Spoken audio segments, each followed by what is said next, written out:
아니에요, 아니에요. This is used to say it is not in Korean. Again, 아니에요 is used to say it's not in Korean. Next word is 학생. Again, it's 학생, and this is the Korean term for student. Again, 학생 is the Korean term for student. Next word is 고양이. Again, this is pronounced as 고양이, and this is the Korean term for cat. Again, 고양이 is the Korean term for cat.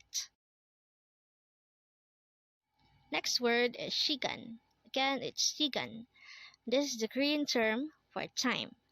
Again, 시간 is the Korean term for time.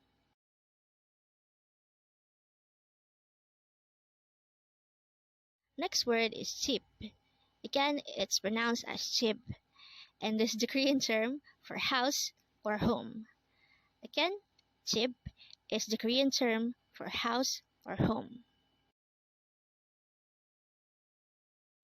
Next word is 미안해, and this is used to say I'm sorry in an informal manner. Again, 미안해 or 미안해 is used to say I'm sorry. Next word is 정말. Again, this is pronounced as 정말, and this is used to say really or very much. Again, 정말 is used to say really or very much.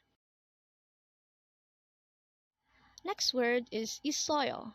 Again, 있어요, and this is used to say there is, it exists, or I have. It is also used to indicate that something is at a certain location.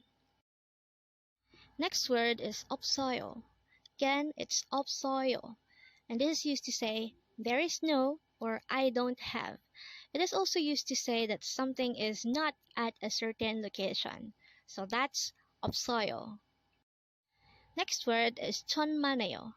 Again, it's 천만에요, and this is a way of saying you're welcome when someone thanks you.